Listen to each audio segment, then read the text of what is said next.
I'm Chris Dobbs. I'm the music tech coordinator here at IUPUI. I teach intro to sound recording and freshman orientation, and I'm also a PhD student in music technology with about a year to go. I grew up in Avon, Indiana, on the west side of Indianapolis. Kind of a musical kid. Discovered my dad's saxophone in the garage when I was in like 3rd grade and said, "What is this thing?" And we got it repatted and rolling, and I started playing saxophone in 5th grade, and then in about 7th grade I started playing guitar, and that was the big life changer probably for me. Started playing guitar a lot and started playing in bands and making records, and then decided that I really wanted to do composition or songwriting.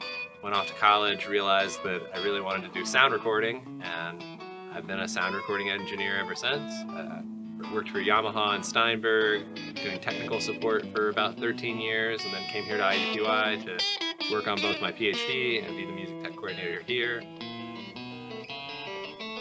So for me, with guitar, it became like an emotional outlet. Like at 13, my parents were getting divorced, and I was like, all right, well, I've heard that divorced kids get cool things for Christmas, so I'm gonna just ask, like, can I get a guitar? And that Christmas, there was a guitar, and I still have it. It's my Yamaha Pacifica, and I still have the amp, and I still have my first pedal that my neighbor who taught me a couple lessons gave me. It's always been there for me as a friend. It's always been there for me as a support system, and yeah, I don't know what I'd do without guitar. Guitar pedals are like small electronic devices that process and transform a guitar sound. Some of the best examples might be like the fuzz that Jimi Hendrix used, or the wah that he used, or when Kurt Cobain is playing Smells Like Teen Spirit and it goes from really clean to really distorted. That's him employing a guitar distortion pedal, the DS1 by Boss. Yeah, I think pedals can help convey emotion really well. My training and what my career has really become is a sound recording engineer, and so for a lot of my friends that are guitar players, I tend to be kind of a pedal doctor on going like, oh, I hear what you're trying to do with that pedal, but I think that this is the right tool to get there. This is the right way to change that feeling. I think when you're dialed in with your tools and you're able to paint with those colors, then it's the kind of thing where I hear a sound in my head and I go, oh, I want to do this thing. And for me, right now with designing this new pedal board, it's sort of, all right, I'm going to stop tearing apart every time that I want a different sound. I'm going to keep these sort of core sounds and just work on blending them together and getting the most out of them.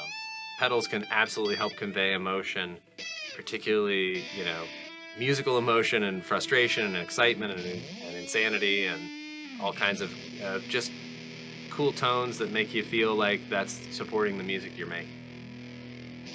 I was also working on a summer research project for my PhD, and so I really wanted to work on taking the project of, okay, I want to go from the guitar pedal design all the way up through the manufacturing steps and all of the endless headaches that came along with it. So I designed my main pedal for me out of taking 2 pedals that I really loved and just wanting them to be in one enclosure, running off of 1 battery, and being able to go like, oh cool, I can take this and go take it to a noodle jam, or if I'm going to sit in on a gig, or if I'm going to do anything, it's like, here's the core 2 things that I just really always want to have. And the first one is a booster. It's a clean boost, basically like the exotic EP pedal.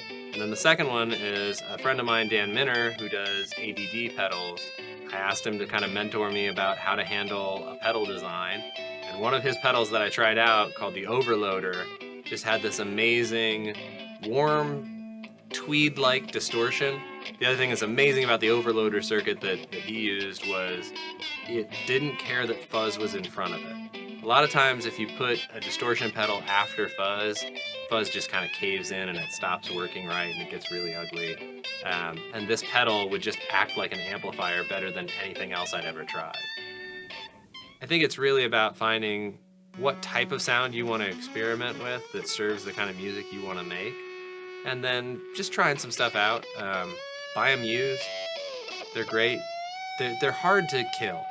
Like, if it works, it works. And there are some things you can do to blow them up with the wrong power supplies and the wrong things.